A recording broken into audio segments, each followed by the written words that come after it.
berasal dari Jogja, Pak. Sudah hampir 20 tahun saya mendirikan perusahaan ini. Produk utamanya adalah furniture kamar mandi yang terbuat dari kayu jati, yang kami desain khusus dengan desainer-desainer kami, sehingga para buyer tidak akan menemukan di tempat lain. Oke Pak, kayu manis sendiri Pak ini udah mungkin ada punya sedikit sejarah tersendiri Pak, diambil nama kayu manis. Orang kan asumsinya kayu manis seperti kayak di Maluku dan sebagainya. Nah kira-kira apa nih Pak, ada alasan tersendiri atau gimana nih Pak? Jadi ini merupakan masukan dari buyer saya yang dulu pertama kali.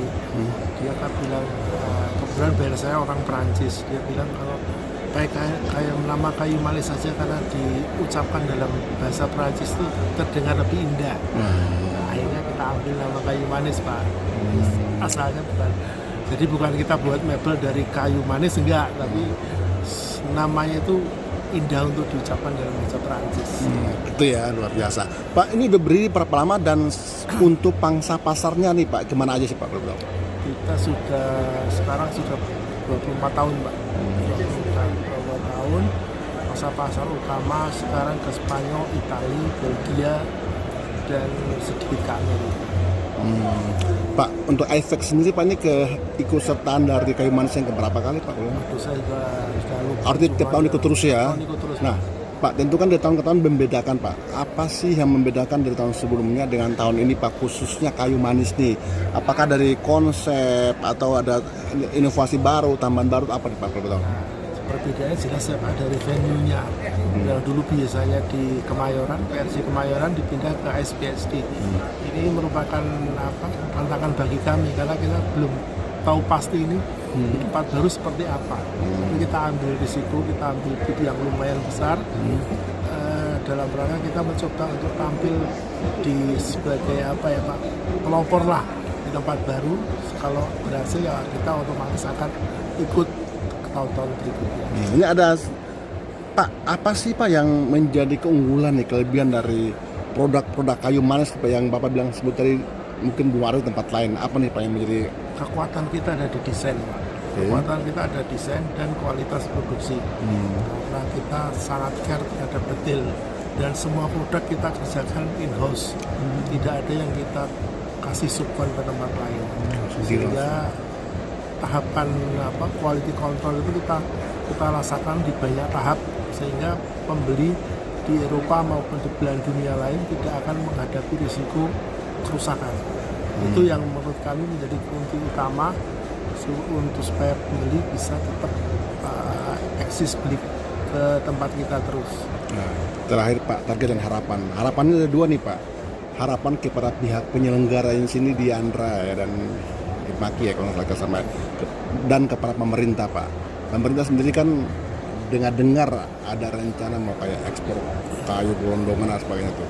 Nah ini Bapak sebagai pelaku usaha nih, kira-kira dua harapan itu apa Pak? Harapannya kepada penyelenggara dan kepada pemerintah Pak? Kalau penyelenggara saya kira sudah bagus ya, tapi seandainya bisa lebih ditingkatkan terutama kepada para partisipan ya. Para partisipan kalau dari segi harga sih oke lah, karena manfaat yang kita dapatkan kan lebih dari harga yang kita bayarkan. Harapan kita di pelayanan walaupun sudah bagus, tapi mungkin bisa partisipan diberikan fasilitas misalnya parkir gratis atau layanan-layanan lain, termasuk kemudahan karena ini masih puasa Pak ya, kemudahan lokasi untuk berbuka, kalau tempat ibadah sudah bagus. Kalau untuk pemerintah harapan kita ya memang setahun terakhir ini agak kurang ya Pak, dibanding pameran sebelumnya kan biasa presiden yang buka. Jadi tahun ini kayaknya nggak ada angin dari pemerintah yang mensupport UMKM untuk bisa lebih berkembang. Ya kita maklum lah, semua pemerintah tahun pertama sih banyak permasalahan.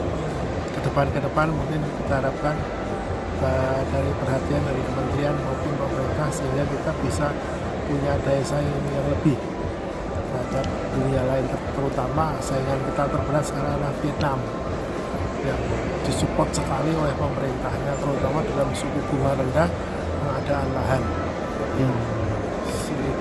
Pak, terkait isu-isu itu Pak gimana Pak? Bapak menanggapinya Pak? Katanya ada rencana ekspor kayu-kayu mentah gelondongan ke luar negeri gitu kan. Apa Bapak udah dengar belum ya? Tadi ada beberapa narasumber yang menyampaikan seperti itu. Gimana pendapat Bapak? Saya sih saat ini belum pernah mendengar ya Pak, tapi tentu saja kita akan setuju. Negara-negara lain memberikan batasan yang tinggi kepada barang Indonesia itu masuk. Kenapa kita membebaskan produk yang seharusnya bisa memberikan nilai tambah, kalau dijual dalam bentuk gelondongan kan nilai tambahnya sangat rendah. Kalau kita olah, maka harga dari satu kubik kayu akan mungkin bisa jadi 4 atau 5 kali lipat, dan tentu saja akan memberikan devisa kepada negara yang cukup signifikan. Oke, siap. Terima kasih Pak.